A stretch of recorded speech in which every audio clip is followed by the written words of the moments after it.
vite, comme un soldat. Rapidement. Ne plaisante pas. Bouge, bouge vite, vite, vite comme un soldat. Ces images, tournées plus tôt cette année, montrent un revers militaire spectaculaire en République démocratique du Congo. Ces hommes sont des contractuels militaires étrangers bien entraînés, engagés par le gouvernement congolais. Entourés de caméras de presse, ils sont rassemblés et expulsés du pays par le groupe rebelle connu sous le nom de M23, que l'on voit ici en uniforme. Le M23 affirme être une rébellion populaire luttant contre le gouvernement pour garantir les droits de la minorité ethnique Tutsi de l'Est du Congo. Début 2025, ils ont stupéfié le monde en s'emparant des plus grandes villes de l'Est du Congo. Mais une fois les caméras éteintes, la véritable puissance soutenant l'avancée surprise du M23 est entrée pour occuper la région. Il s'agit de troupes du petit pays voisin, le Rwanda, identifiées par des sources du renseignement qui se sont confiées à NBC News. Nous avons découvert des preuves montrant que le Rwanda a armé, entraîné et commandé le mouvement M23 et a engagé des milliers de ses propres soldats dans le conflit. Leur guerre clandestine leur a permis de prendre le contrôle d'un territoire qui possède certains des gisements de terre rares les plus riches au monde, utilisés dans les téléphones portables, les puces informatiques et les batteries.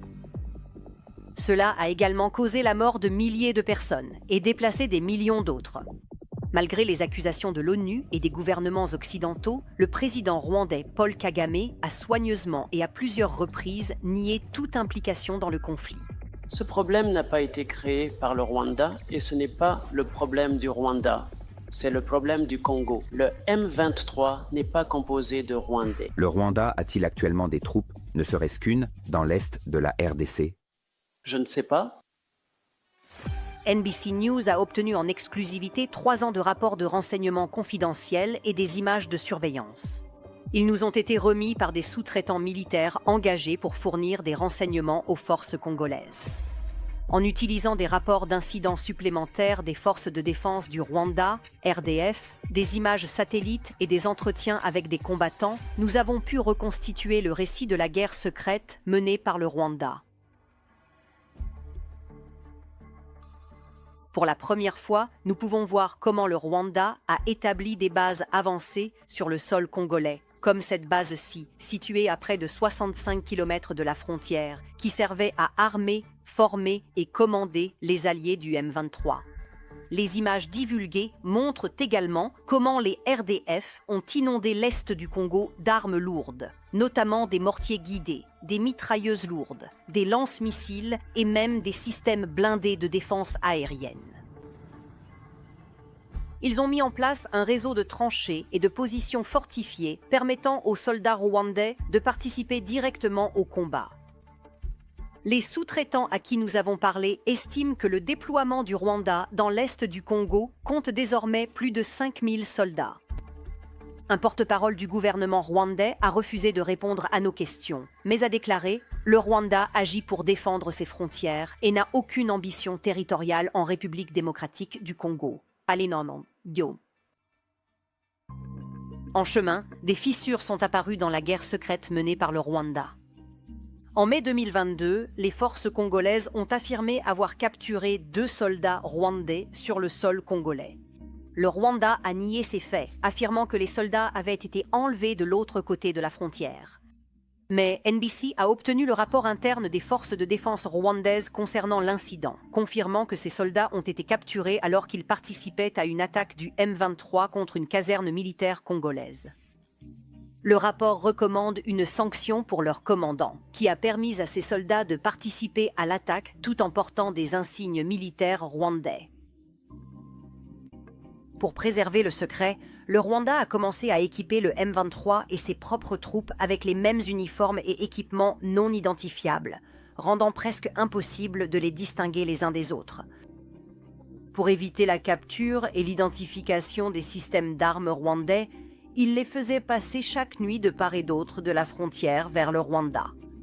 Les RDF retiraient les corps des soldats rwandais morts du champ de bataille, et lorsqu'ils ne le pouvaient pas, ils les dépouillaient de toute pièce d'identité et d'insigne. Malgré ces mesures, le nombre croissant de morts devient de plus en plus difficile à dissimuler. À l'aide d'images satellites, nous avons compté un à un les sites funéraires dans ce cimetière militaire rwandais. Depuis 2021, le cimetière s'est agrandi de plus de 900 tombes. La plus forte augmentation a eu lieu entre la fin 2023 et le début 2024. Durant cette période, l'armée congolaise a mené une vague d'attaques de drones à l'intérieur de ses propres frontières. Il y a eu tellement de pertes rwandaises qu'ils ont failli perdre la guerre. Cette frappe de janvier 2024 a détruit une base des RDF et un dépôt de munitions près du village congolais de Kiwanja. L'attaque a tué des officiers rwandais qui formaient des recrues du M23. Un porte-parole du gouvernement a refusé de répondre à nos questions sur les pertes rwandaises, mais a déclaré que notre reportage sur leur cimetière militaire n'a, je cite, « aucun fondement dans la réalité ». NBC News s'est entretenu avec un ancien membre de l'armée rwandaise qui a perdu des amis, des mentors et des membres de sa famille dans le conflit. Leurs funérailles, nous a-t-il dit, étaient strictement surveillées et contrôlées. Craignant des représailles du gouvernement, il a accepté de parler à NBC à condition de rester anonyme. Il nous a fourni des documents et des sources corroborantes pour vérifier son témoignage. Pour garantir son anonymat, nous lisons un extrait de la transcription de son interview. J'ai un membre de ma famille. C'est mon cousin. Il m'a appelé. Il a dit « L'ennemi est très dangereux ici ». Il a dit « Nous avons très peur ». Et il tremblait. Vous savez, sa voix tremblait. Il est mort le 31 décembre 2024.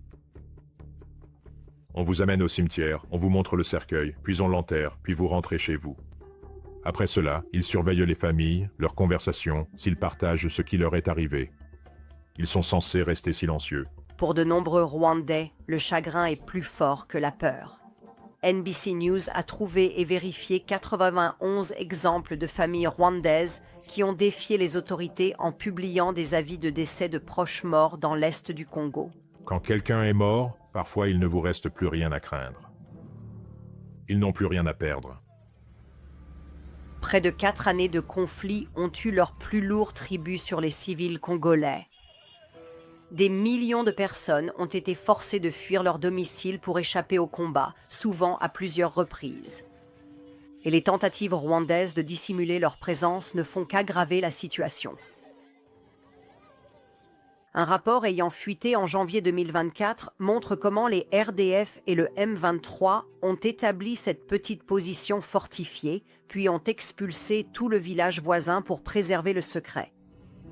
Au fil de la guerre, de nombreux déplacés ont trouvé refuge dans des camps autour de Goma, la plus grande ville de la région. Mais Goma est désormais occupée par le M23 et les forces rwandaises, et beaucoup de personnes sont à nouveau déplacées. Des images satellites montrent que des milliers de tentes et de structures temporaires dans l'un de ces camps sont entièrement démantelées. Les gouvernements occidentaux sont au courant de l'implication du Rwanda et l'ont déclaré publiquement, mais malgré cela, le Rwanda continue de recevoir une aide internationale, y compris un financement militaire pour ses missions de maintien de la paix de l'ONU. À présent, le Rwanda est à la table des négociations de paix menées par les États-Unis, alors même qu'il n'a jamais officiellement reconnu sa participation au conflit. Cela permettra également à des millions de personnes déplacées de retourner chez elles dans des communautés plus sûres, avec de nouvelles opportunités économiques. Les États-Unis promettent un investissement rapide dans les réserves de terres rares de l'Est du Congo. C'est une offre attrayante pour le président Kagame. Selon l'accord proposé, le Rwanda profiterait de cet investissement minier et sortirait du conflit sans avoir à rendre de compte pour sa guerre secrète.